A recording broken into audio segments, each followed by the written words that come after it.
Stock market में हमें क्यों इन्वेस्टमेंट करना है? स्टॉक मार्केट में सबके अलग अलग एक्सपेक्टेशन रहते हैं कि हमें इन्वेस्टमेंट करना है। इन्वेस्टमेंट करने से पहले बहुत चीज़ों का ध्यान देना पड़ता है और ऐसे ही स्टॉक मार्केट में इन्वेस्ट नहीं करना चाहिए। आपको जैसे आपके गोल है उसी के हिसाब से स्टॉक मार्केट इन्वेस्टमेंट करना चाहिए और हमें समझना चाहिए कि हमें किस जगह इन्वेस्ट करना चाहिए। पहले हमें देखना होगा कि हमारा क्या गोल है। हमारा गोल है कि हमें जल्दी गाड़ी खरीदना है, लेकिन कितने साल में गाड़ी खरीदना है। अगर किसी का गोल है कि हाँ हमें 2-3 साल में गाड़ी खरीदना है तो उसको जल्दी इक्विटी में नहीं, इक्विटी यानी स्टॉक मार्केट में या म्यूचुअल फंड में और डायरेक्टली हमें म्यूचुअल फंड के थ्रू ही इन्वेस्ट करना चाहिए, क्योंकि हमें नॉलेज नहीं रहता है। हमारा जॉब प्रोफेशन, हम लोग जॉब करते हैं, इसलिए हमें पता नहीं रहता कि हमें कहाँ पे इन्वेस्ट। म्यूचुअल फंड सही है, इसलिए म्यूचुअल फंड भी लेना सही है। अगर आपका एज अभी 60 का है तो आपको इक्विटी में ज़्यादा इन्वेस्ट नहीं करना चाहिए। ज़्यादा स्मॉल कैप और मिड कैप में नहीं, कम कम स्मॉल और मिड कैप इन्वेस्ट करना चाहिए। और इसमें आपको ये इंडेक्स फंड में ज़्यादा इन्वेस्टमेंट रखना चाहिए।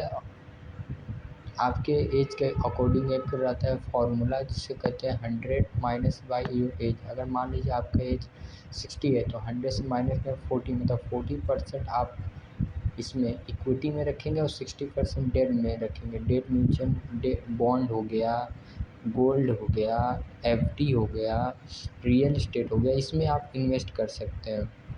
और दूसरा ये है कि और चीज़ों को देखना पड़ता है।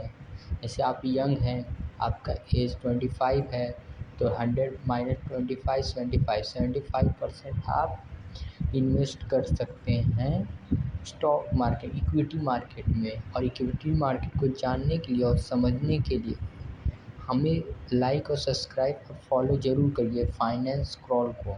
और ध्यान दीजिए कि हम क्या बोल रहे हैं, किस पॉइंट ऑफ व्यू से बोल रहे हैं। समझने की ज़रूरत है कि हमें किस जगह इन्वेस्ट करना चाहिए और क्या कितना रिटर्न मिलेगा। हमें ज़्यादा देर तक इन्वेस्टेड रहना है, ना कि ज़्यादा अमाउंट। हमें ज़्यादा देर तक इन्वेस्ट करना है, ना कि ज़्यादा रिटर्न लाना है।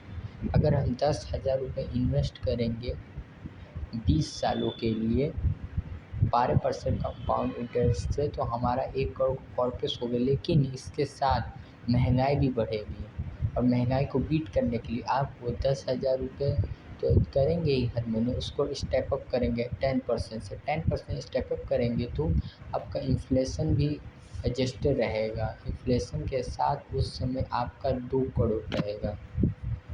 समझ रहे हैं? इन्फ्लेशन के साथ आपका 2 करोड़ उस समय रहेगा एडजस्टेड, जिस तरह इन्फ्लेशन को भी कम करेगा। अगर उसी के तहत आप 6 साल और इन्वेस्टमेंट करेंगे वो 5 करोड़ हो जाएगा। और इन्वेस्टमेंट रहेंगे तो वही 10 करोड़ हो जाएगा 30 सालों में। और यही देखिए पावर ऑफ कंपाउंडिंग है इक्विटी मार्केट में। और जैसे गोल बेस आपको इन्वेस्टमेंट करना चाहिए। जैसे आपका गोल है गाड़ी लेना है, 10 साल बाद घर लेना है, बच्चों की पढ़ाई के लिए लेना है 20 साल बाद, तो इस तरह करिए। इस तरह समझ समझ के हमें इन्वेस्ट करना चाहिए हर चीज़ों को, और समझना चाहिए कि हमें किस जगह इन्वेस्ट करना है और कहाँ इन्वेस्ट करना है। बहुत ज़्यादा ज़रूरी है इन्वेस्टमेंट करने से पहले। और ध्यान देने वाली बात ये भी है कि हमें किस जगह पर इन्वेस्टमेंट करने से कितना रिटर्न मिले, क्योंकि गोल्ड में इन्वेस्ट करने ज़्यादा नहीं मिलेगा। और रियल इस्टेट में आपका ग्रोथ किसी जगह ज़्यादा होता है, किसी जगह कम होता है। और कई लोग का सवाल रहता है कि हम रेंट पर रहें कि घर बाई कर लें। आपकी जितनी इनकम हो, जितनी कैपेसिटी हो, आपको बाई करना चाहिए। लेकिन अगर आप यंग एज में हैं, अगर आप अभी यंग एज में हैं तो आपको रेंट पे ही रहना चाहिए। अगर आपकी मैरिज हो चुकी है, अगर आप अभी फैमिली है आपकी, तो आपको बेसिकली अगर एक ही जगह रहना है तो आपको घर खरीद लेना चाहिए। और अपनी कैपेसिटी जो आपके पास इनकम है उसके हिसाब से आपको घर खरीदना चाहिए। और चीज़ों को भी समझना चाहिए। और एक बजट, सबसे ज़रूरी तो बजट है। बजट होना चाहिए, बजट बनाना चाहिए। और दूसरा है इमरजेंसी फंड होना चाहिए। तीसरा है लाइफ इंश्योरेंस होना चाहिए, टर्म लाइफ इंश्योरेंस होना चाहिए, ना कि एलआईसी वाला। टर्म लाइफ इंश्योरेंस बहुत ज़रूरी है आपके लिए। और तीसरा है आपके लिए मेडिकल इंश्योरेंस। मेडिकल इंश्योरेंस आज के समय मेडिकल बहुत एक्सपेंसिव हो गया है, इसीलिए आपके पास मिनिमम 10 लाख का कवर होना ही चाहिए। और चौथा ये है, उसके बाद आपको इन्वेस्टमेंट करना चाहिए। 4 चीज़ है, पहले बजट बनाएँ, उसके बाद इमरजेंसी फंड 6 महीने का, मिनिमम 6 महीने का होना चाहिए। और तीसरा आपको इंश्योरेंस लेना चाहिए, टर्म लाइफ इंश्योरेंस और मेडिकल से। चौथा उसके बाद इन्वेस्टमेंट, क्योंकि आपका कवर प्रोपर्ली